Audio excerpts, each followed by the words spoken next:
നമ്മുടെ ആത്മീക ജീവിതത്തെ ദുർബലപ്പെടുത്തുന്ന തെറ്റായ ശീലങ്ങളിൽ ഒന്നാണ് രഹസ്യ പാപങ്ങൾ. നമുക്കെല്ലാവർക്കും കുറവുണ്ട്, പരാജയങ്ങളുണ്ട്. ആ കുറവ് നാം മറച്ചു പിടിക്കുകയാണെങ്കിൽ, കോംപ്രമൈസ് ചെയ്യുകയാണെങ്കിൽ, അത് ദൈവസന്നിധിയിലും മനുഷ്യൻ്റെയും മുൻപിൽ തുറന്നു പറയാതെ അതിനെ കവറപ്പ് ചെയ്ത് അതിനെ രഹസ്യമായി അതിനെ ഇങ്ങനെ കൊണ്ടു നടക്കുമ്പോൾ ഓർത്തോണം, അത് നമ്മുടെ ആത്മീക ജീവിതത്തിൻ്റെ കരുത്തിനെ ഇല്ലാതെയാക്കും, നമ്മെ ക്ഷീണിപ്പിക്കും.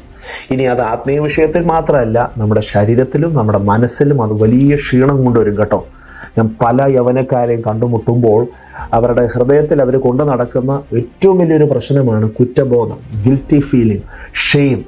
ആരെയും ഫേസ് ചെയ്യാൻ കഴിയുന്നില്ല, സ്ത്രീകളുടെ മുഖത്ത് നോക്കാൻ കഴിയുന്നില്ല, പുരുഷന്മാരോട് അല്ലെങ്കിൽ മറ്റുള്ളവരോട് ഇടപഴകാൻ കഴിയുന്നില്ല. എവിടെയൊക്കെ അവരുടെ ജീവിതത്തിൽ അവർ മറച്ചു പിടിക്കുന്ന ചില രഹസ്യ സ്വഭാവങ്ങളും ശീലങ്ങളും പാപ സ്വഭാവങ്ങളും ഒക്കെ ഉണ്ട്. നിങ്ങൾ ആ വിഷയങ്ങളിൽ അകപ്പെട്ട് കിടക്കുകയാണെങ്കിൽ ഇന്ന് അതിൽ നിന്നൊരു സ്വാതന്ത്ര്യം ആവശ്യമാണ്. ദൈവം മുമ്പാകെ അതിനെ ഏറ്റുപറയാം. നിങ്ങൾക്ക് ആ വിഷയത്തിൽ പ്രാർത്ഥിച്ചിട്ട് ജയിക്കാൻ കഴിയുന്നില്ലെങ്കിൽ മറ്റൊരു വ്യക്തിയുടെ സഹായം നിങ്ങൾ ചോദിക്കണം. ആത്മീക വിഷയങ്ങളിൽ പക്വതയുള്ള ഒരു വ്യക്തിയോട് ഈ കാര്യങ്ങൾ തുറന്നു പറയണം, ഒരുമിച്ച് പ്രാർത്ഥിക്കണം. കാരണം ദൈവവചനം ഇങ്ങനെ പറയുന്നു, സദൃശവാക്യം 28:13, തൻ്റെ ലംഘനങ്ങളെ മറച്ചു വെക്കുന്നവന് ശുഭം വരികയില്ല, അവ ഏറ്റുപറഞ്ഞ് ഉപേക്ഷിക്കുന്നവന് കരുണ ലഭിക്കും. അപ്പം മറച്ചു വെച്ചാൽ അതുകൊണ്ട് ശുഭം വരികയില്ലെന്നാണ് വചനം ഓർമ്മിപ്പിക്കുന്നത്. പകരം അതിനെ ഏറ്റുപറയണം, അതിനെ എക്സ്പോസ് ചെയ്യണം, വെളിച്ചത്തിലേക്ക് കൊണ്ടുവരണം.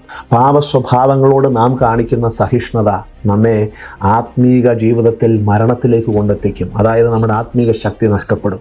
ദൈവത്തിൻ്റെ ഹൃദയപ്രകാരമുള്ള മനുഷ്യനെന്ന് സാക്ഷ്യം ലഭിച്ച ദാവീദിൻ്റെ ജീവിതത്തിൽ ഒരു പരാജയമുണ്ടായി. നാഥാൻ പ്രവാചകൻ ആ പാപത്തെക്കുറിച്ച് വെളിപ്പെടുത്തിയപ്പോൾ ദാവീദ് ദൈവസന്നിധിയിൽ പൊട്ടിക്കരഞ്ഞ് ദൈവത്തോട് പ്രാർത്ഥിച്ചു. ദൈവത്തോട് പറഞ്ഞു, ദൈവമേ, എന്നെ ഒന്ന് കഴുകണമേ, എന്നെ ഒന്ന് ശുദ്ധീകരിക്കണമേ, അങ്ങയുടെ രക്ഷയുടെ സന്തോഷത്തെ എനിക്ക് മടക്കി തരണമേ. പൂർണ്ണമായ ഒരു സമർപ്പണവും തകർന്ന ഹൃദയത്തോടുള്ള പ്രാർത്ഥനയും ഏറ്റുപറച്ചിലും ദാവീദിൻ്റെ ജീവിതത്തിൽ ഒരു രൂപാന്തരത്തെ കൊണ്ടുവന്നു. മാത്രമല്ല, നഷ്ടപ്പെട്ടു പോയ ആ ദൈവിക ബന്ധത്തെ തനിക്ക് തിരിച്ചു പിടിക്കാൻ കഴിഞ്ഞു. പ്രിയമുള്ളവരെ, നമുക്കും ദൈവസന്നിധിയിൽ പ്രാർത്ഥിക്കാം. നമ്മുടെയൊക്കെ ജീവിതത്തിൽ അറിഞ്ഞോ അറിയാതെയോ പാപ സ്വഭാവങ്ങളിൽ നാം അകപ്പെട്ടു പോയിട്ടുണ്ട്. ആ വിഷയങ്ങൾ ദൈവത്തോട് ഏറ്റുപറഞ്ഞ് അതിൽ നിന്ന് പൂർണ്ണമായ ഒരു സ്വാതന്ത്ര്യം നേടുവാൻ ദൈവത്തിൻ്റെ പരിശുദ്ധാത്മാവ് നിങ്ങളെ ഈ വചനങ്ങളാൽ സഹായിക്കട്ടെ എന്ന് പ്രാർത്ഥിച്ചുകൊണ്ട് ഈ എപ്പിസോഡ് ഇവിടെ വൈൻഡപ്പ് ചെയ്യുന്നു. May God bless you.